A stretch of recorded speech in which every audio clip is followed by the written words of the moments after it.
চট্টগ্রাম বিশ্ববিদ্যালয়ের ডি ইউনিটের কাটমার্ক এবছর কত হতে পারে? কত মার্ক পেলে তুমি চট্টগ্রাম বিশ্ববিদ্যালয়ে চান্স পাবে?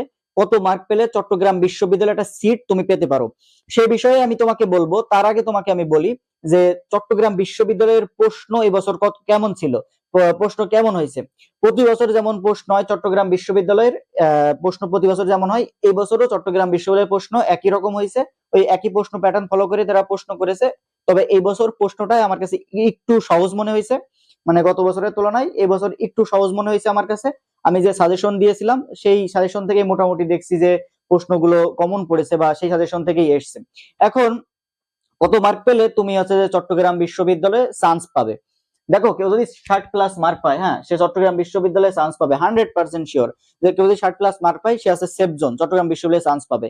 এর নিচে পাবে না। এর নিচে 57+ যদি কেউ মার্ক পায় সেও চান্স পাবে চট্টগ্রাম বিশ্ববিদ্যালয়ে, 57+ মার্ক পেলেও চান্স পাবে, তবে 60+-এ সেফ জোন। আর হচ্ছে যে এর নিচে যদি কেউ মার্ক পায় 55, তারপরে 53, 54 এমন যদি মার্ক পায়, 55+ মানে 56, তারপরে 57 বা 53, 54 বা এর নিচে যদি মার্ক পায় বা কম মার্ক পায়, সে হচ্ছে যে সাবজেক্ট চয়েস দিয়ে রাখবে। কারণ চট্টগ্রাম বিশ্ববিদ্যালয়ে ওয়েটিং লিস্ট থেকে অনেক বেশি পরিমাণে তোমার হচ্ছে যে টানে, মানে ওয়েটিং লিস্ট থেকে অনেক বেশি পরিমাণে তোমার চট্টগ্রাম বিশ্ববিদ্যালয়ে তোমার হচ্ছে যে সিট চলে আসে, অনেক বেশি পরিমাণে টানে।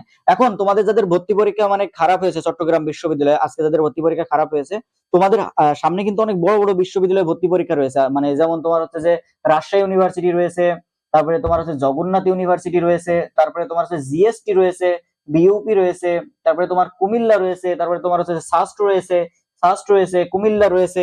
এইগুলো কিন্তু এখনো তোমার সামনে রয়েছে। এইগুলোতে তুমি ভালো করতে পারবা। জগন্নাথ বিশ্ববিদ্যালয়ের জন্য যদি একটু ভালোভাবে পড়ো না এখন থেকেই, তুমি যদি জগন্নাথ বিশ্ববিদ্যালয়ে চান্স পাবা। রাজশাহী ইউনিভার্সিটি একটু ভালোভাবে পড়লে রাজশাহী ইউনিভার্সিটি চান্স পাবা। এই রাজশাহী ইউনিভার্সিটি, জগন্নাথ বিশ্ববিদ্যালয় ইউনিভার্সিটির প্রশ্নগুলো ওই লেভেলের কঠিন কিন্তু হবে না। মোটামুটি একটা স্ট্যান্ডার্ড মানের প্রশ্ন হবে, যাতে সবাই পারে এই রকমের প্রশ্ন হবে। তুমি দেখে নিও নাই তো? এইগুলোর জন্য তুমি এখন একটু ভালোভাবে প্রিপারেশন নাও। তোমার সামনে যে বিশ্ববিদ্যালয়গুলো আছে এগুলোর জন্য ভালোভাবে প্রিপারেশন নাও। এগুলো তুমি যে এগুলোতে তুমি 100% শিওর, আমি তোমাকে গ্যারান্টি দিচ্ছি তুমি চান্স পাবা যদি এখন থেকে ভালোভাবে প্রিপারেশন শুরু করো।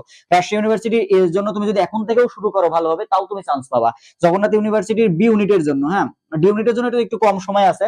ডি ইউনিটের জন্য যে কয়েকটা দিন সময় আছে একটু ভালোভাবে পড়ো। বি ইউনিটের জন্য, জগন্নাথ বিশ্ববিদ্যালয় বি ইউনিটের জন্য তুমি যদি একটু ভালোভাবে পড়ো না, তাও তুমি চান্স পাবা। জিএসটির জন্য তো অনেক সময় আছে, এখনো অনেক সময় আছে জিএসটির জন্য। জিএসটির জন্য তো তুমি যদি এখন থেকেও শুরু করে কেউ জিএসটির জন্য, জিএসটিতে টপ করা সম্ভব। তো এই বিশ্ববিদ্যালয়গুলোর জন্য একটু ভালোভাবে প্রিপারেশন নাও। আজকে যাদের পরীক্ষা খারাপ হয়েছে মন খারাপ করার কিছু নেই ভাইয়া। সামনে যে বিশ্ববিদ্যালয়গুলো আছে সেগুলোতে জন্য তুমি একটু ভালোভাবে প্রিপারেশন নাও। এই বিশ্ববিদ্যালয়গুলোতে তুমি চান্স পাবে এবং টপ করতে পারবে বিশ্ববিদ্যালয়গুলোতে। তো ভাইয়া দেখা হবে পরবর্তী ভিডিওতে। ততক্ষণ সবাই ভালো থাকো। আসসালামু আলাইকুম।